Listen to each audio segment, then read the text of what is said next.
So, I guess to start this video with some disclaimers. I am not an expert by any means. Don't do anything I'm doing here because you can get hurt, and I'm choosing to take the risks on my own because I feel confident enough in what I'm doing. This is definitely not something you want to mess with, though, if you're not comfortable with working on things that use combustible gases and have electricity going through them. And what you're looking at here is a high efficiency furnace. And there's several reasons why I hate these things and kind of wish they didn't exist. So I think the first thing I'm going to do is kind of start with my knowledge and explaining the startup process of how these work. And this isn't going to be like a textbook explanation. So if you're looking for someone that's more of an authority, I would say find an HVAC expert or HVAC channel. But I think sometimes it's also helpful to explain things in maybe a non-expert way, just because the explanation might be a little different. So I guess kind of take that with a grain of salt. I'd say if you're looking for more of an expertise standpoint on this, probably don't watch this video. If you've already gotten this far, I'm sorry for wasting your time. But anyways, I'm going to try to keep this on topic. So with these high efficiency furnaces, the startup process involves the draft induction fan, I believe is what these are called, spinning up. I'm probably not spinning that the right way, but whatever. This is all powered off right now also, just as a note. So it'll spin this fan, which is what this big little round circle of plastic is. There's a blower fan in there. This is just a cooler fan for the motor. And it'll spin this up, and you see these two little hoses going around it.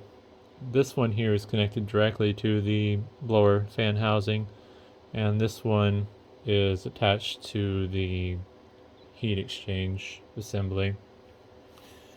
So it'll spin this fan up, and the fan has to be moving enough air to pull suction on these two lines, which you'll see there's a little switch here, and then there's another pressure switch here. Once those close, in this case, mine, I don't think it's called a glow plug, but there's a little metal strip in there. Let's see if I can zoom into it. I think it's being obscured right now. Let's see if I can get a better angle on that. Alright. So next to this piece of galvanized metal there, you'll see a dark little rectangle on the left side of it, and that'll glow red and get hot. Once that gets hot, the system will send gas through this little control thing here all the way out to the burners up there, and if the gas ignites, it will detect that with, it's not visible without taking it out, but there's this little blue wire here that goes to like a little thermal probe that detects if there's flame present. And if it detects there's flame present, then basically your furnace should work. I feel fairly confident that's fairly accurate. There's probably a better way to explain it, but yeah. Anyways, so there's a lot of things that will cause your furnace to not run, because this is a really complex system compared to your traditional old school furnace that isn't high efficiency.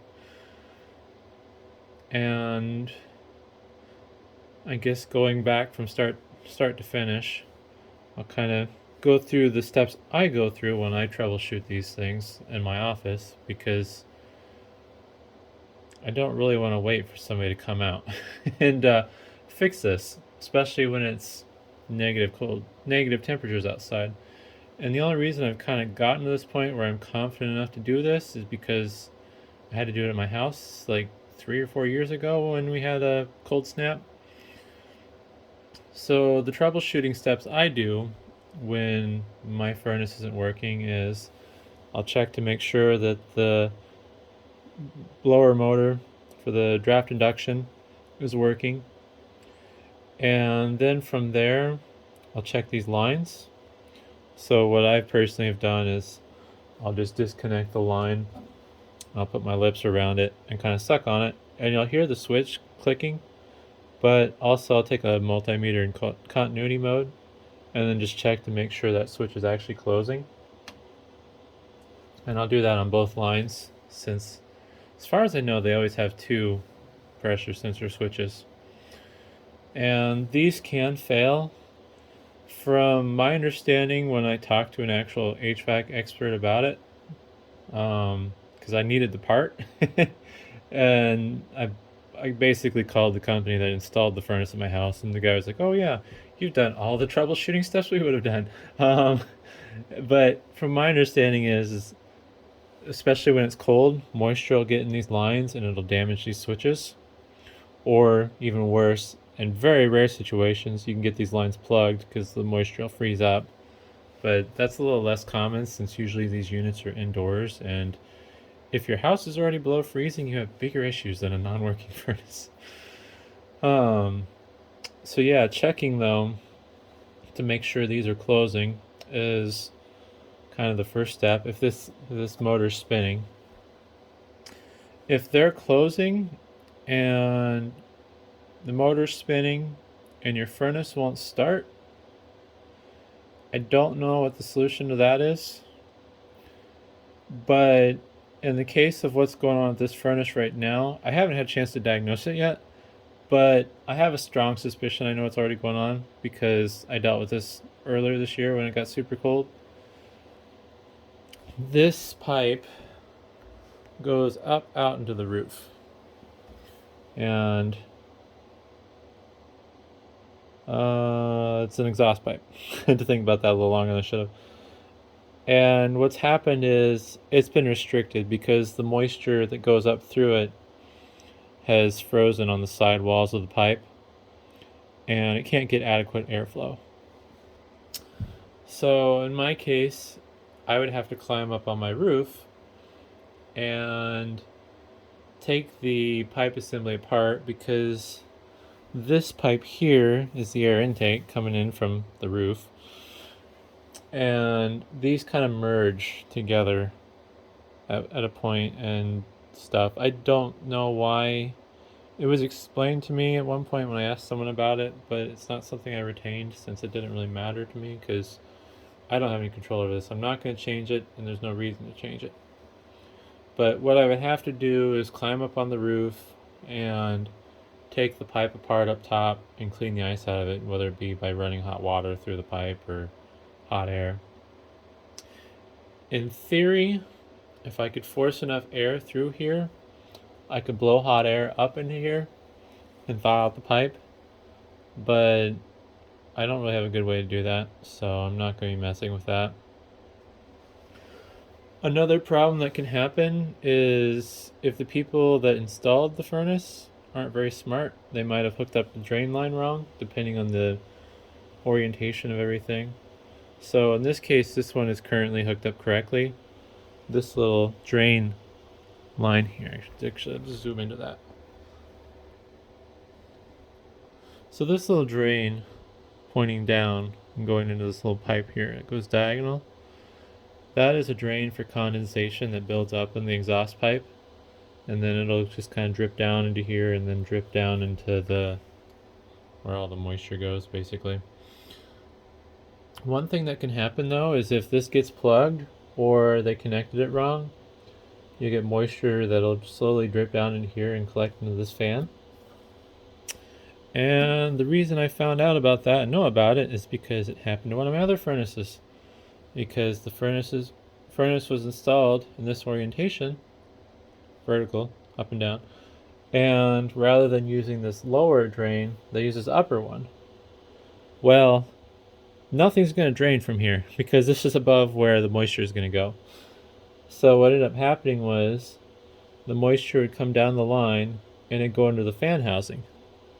And the reason I figured it out was when the fan was spinning, it wasn't spinning at speed. And when the furnace gave up, when the fan stopped spinning, you could hear water kind of, not really gurgling, kind of just bouncing around. You kind of like if you were to have water in a bucket and you were to kind of shake the bucket, so you could hear water moving in it.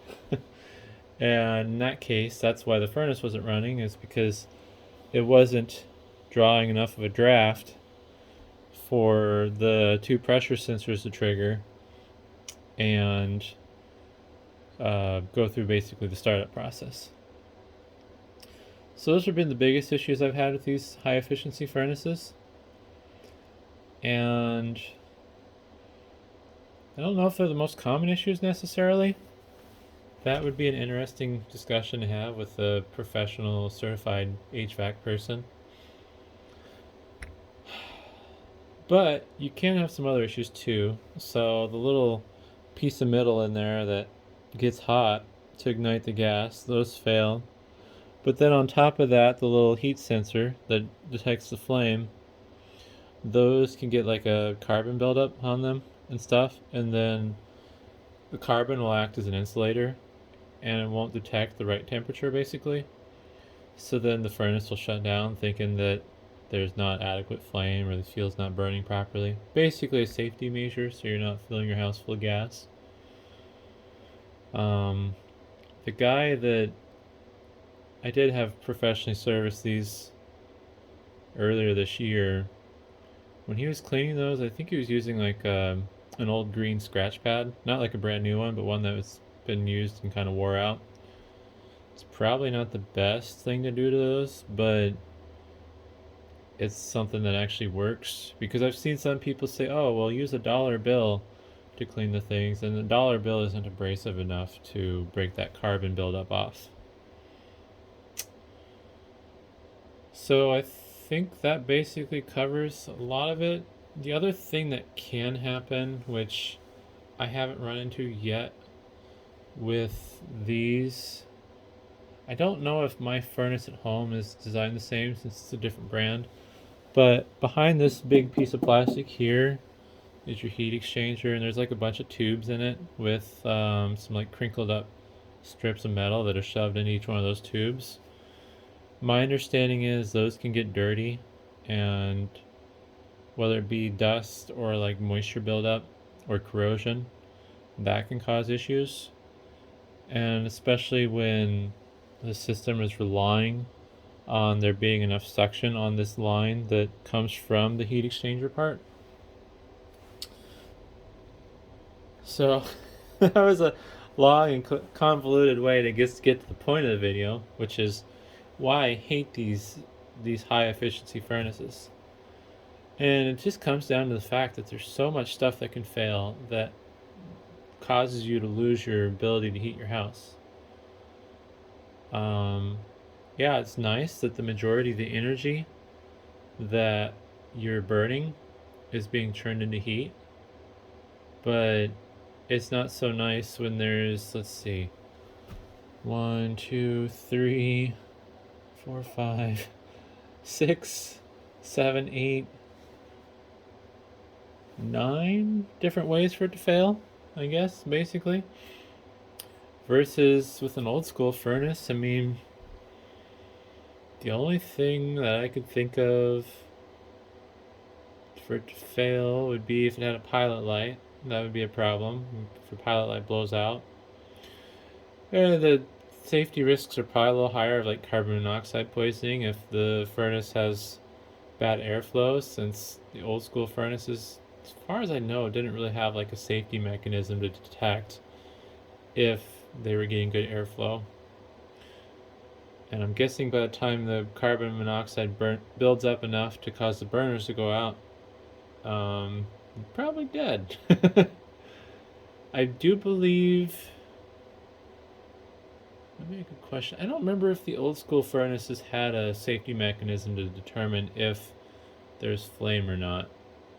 I would assume there was, to prevent them from running without a flame and then just blasting your house with natural gas, but I it's been so long since I've had an old school furnace that wasn't a high efficiency that, yeah, I don't know. But yeah, I don't know. I don't know what to think about these high efficiency furnaces other than they just kind of make me angry because more often than not, there's something wrong with them and it's always at the worst time. Like, I've never had a furnace break down where it's like, oh, well, it's already in the 50s outside. I don't really care if I have to be a little colder than normal. It always seems like these things break when it gets super cold out. And a lot of that comes down to the reliance on these exhaust pipes and the fact that moisture builds up into them and can restrict airflow. It's a little bit less of an issue depending on the configuration of your exhaust pipe. So, my furnace at home, the exhaust pipe doesn't go straight up to the roof, it just goes out the side of my house. And the intake doesn't intermingle with that. The intake is just sucking air from the inside of my house, which I kind of question the install of my furnace at home. I think it's kind of a shoddy job for multiple reasons, but that was my mistake for using that company. It's just the company everyone in the family used, so that's why I used them. um, but yeah, the exhaust is designed a little different on my house, where that pipe, it does kind of go up and over, but it goes straight out the side of my house, and it's not exposed to like higher up winds. It's just whatever winds are blowing past the side of the exhaust, that's it. And I don't really know what to do to mitigate these issues, since this has happened multiple times now. Because I don't feel like it's an issue where, oh, well, you're not running your furnace enough and that's why it froze up. Like, maybe if you're running 100% duty cycle, it wouldn't freeze up on the roof mounted exhaust. But I'm really not convinced, because if it's, let's say it's negative 30 wind chills out there and the exhaust for your furnace is on top of the roof, well, if this exhaust is pumping out and by the time it gets to the end point of the line, what's it going to be at? 40 degrees maybe?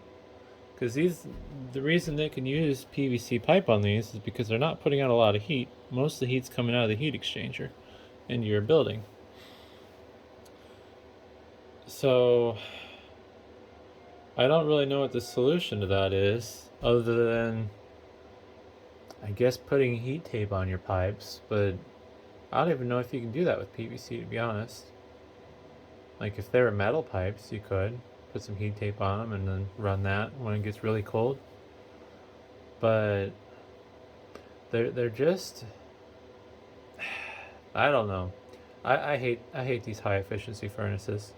I think it's great that they're good for the environment and that they're, making the optimal use of the energy that you're putting into them to generate heat. But they're just so flaky and unreliable that they're just not. I don't know. I'm tired of my building or my house going cold because some component breaks when it gets super cold out. So, yeah, I don't know. There's some sketchy things I could do to force this to run, but I really don't feel like dying, and I'm not going to discuss what those sketchy things are. If you want to figure out sketchy ways to make your furnace do things it shouldn't, that's on you. I don't recommend it, because a lot of these points of failure that are preventing my furnace from running exist for the safety of the occupants. So I think I'm gonna cut that there, and I don't know. Hopefully this is interesting. I just thought that it'd be a good ramble and a good way to share some of my experience and understanding of these units. This is definitely not expert advice. I wouldn't take anything I've discussed as reliable or good information. I just think it's useful to put out different perspectives, and hopefully by sharing my perspective and opinions on this stuff, somebody else will benefit from it. So Either way, thanks for watching.